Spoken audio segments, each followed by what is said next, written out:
eh bien, il a commencé à aller un peu plus haut, plus haut, plus haut. Il est tombé au milieu d'une tribu des, on appelle ça quoi, les Esquimaux? Les Inuits. Il est tombé au milieu des Inuits qui n'avaient jamais entendu parler de l'évangile de Jésus-Christ. Alléluia! Ça, je dis, c'est bien ça. Hein? Au moins là, on a découvert quelque chose. Et il nous a appelés depuis là-bas pour dire, écoutez, venez rapidement pour nous secourir et leur annoncer l'évangile. Et on lui a répondu, écoute-toi, débrouille-toi là-bas déjà, commence à leur annoncer l'évangile, parce que pour aller là-bas, ça fait moins 40 degrés, au frère, et bien commence déjà, et on viendra plus tard. C'est formidable. Voyez-vous, le Seigneur fait des choses qui nous dépassent. Un black qui va là-bas au nord, au pôle nord, pour retrouver des tribus qui n'ont pas encore entendu parler de Jésus-Christ. Ça, c'est formidable. Et voilà, donc les 8 et les 9, c'est comme une postérité livrée à la mort. Mais oui, ici, les avortements, la guerre, le terrorisme, tout ça, trafic d'enfants, trafic d'individus. Et aujourd'hui, ça continue, mes amis. Dans les mafias, etc., et tout, ça continue aujourd'hui. Voyez-vous. Et même ici encore, aujourd'hui, au milieu de nous, il y a des gens qui sont esclaves de l'alcool, ici. Vous allez être délivrés pendant ce week-end. Il y en a qui prennent encore de la drogue, mais en lift, on appelle ça. En light. Juste un tout petit peu pour... c'est comme un lien, vous n'arrivez pas à vous en dégager complètement. Il y en a qui prennent encore qui sont encore liés par la nicotine, par le tabac.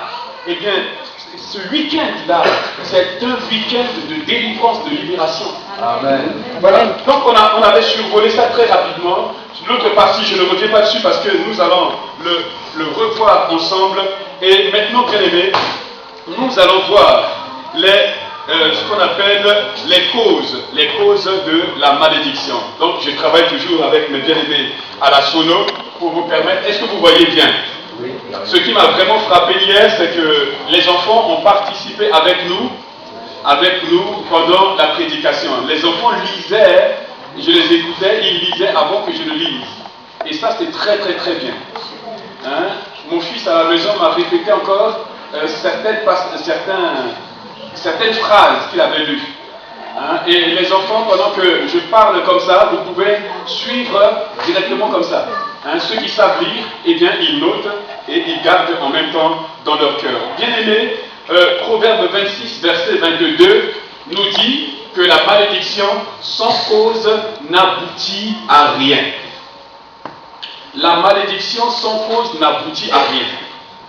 Ça veut dire quoi? Ça veut dire que si quelqu'un envoie une malédiction sur moi, contre moi, et qu'il n'y a rien qui lui permette, il n'y a pas un terrain légal qui permet à la malédiction de me toucher, la malédiction va venir m'effleurer, je vais sentir des effets et ça va passer.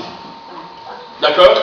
Donc pour qu'il y ait effet de la malédiction dans ma vie, conséquence de la malédiction dans ma vie, il faut qu'il y ait quelque chose qui lui a ouvert la porte et en ce moment-là, la malédiction peut me toucher. Chers bien-aimés frères et sœurs, je veux encore vous encourager. Vous n'êtes pas faits pour vivre sous la malédiction. Vous êtes faits pour vivre dans la bénédiction de Dieu. Amen. Christ est mort pour que nous soyons bénis. Et alors, ce week-end, j'aimerais te dire et t'entendre dire à un moment donné, adieu mon passé, adieu derrière moi, mon passé.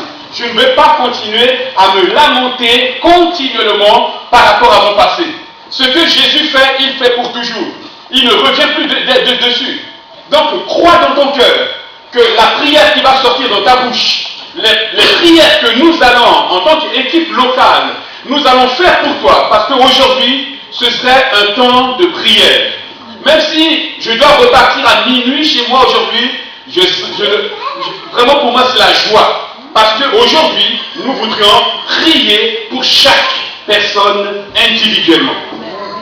Nous voudrions prendre du temps pour prier, pour briser. Mais avant tout, c'est vous qui allez d'abord commencer.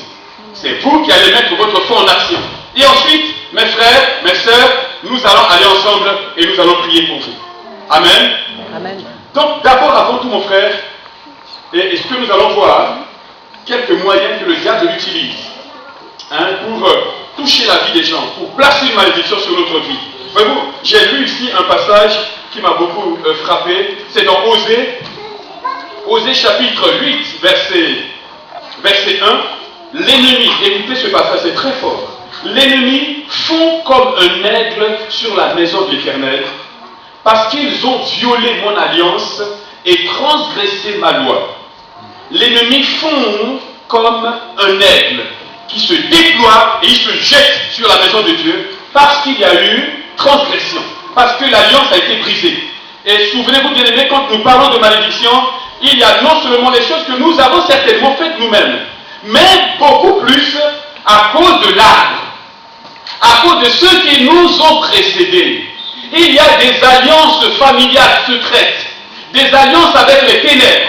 Nos ancêtres qui ont pratiqué la sorcellerie, qui ont pratiqué des sciences occultes, qui ont pratiqué la magie, ou bien qui ont été dans des sociétés secrètes, telles que la franc-maçonnerie, ou autres encore. Eh bien, ceux-là, bien aimés, généralement, ils ont contracté une alliance. Et dans l'alliance qu'ils ont contractée, inévitablement, l'alliance inclut leur descendance. L'alliance inclut généralement leur descendance. D'où, vous maintenant, vous êtes en train de ramasser, de vivre les conséquences de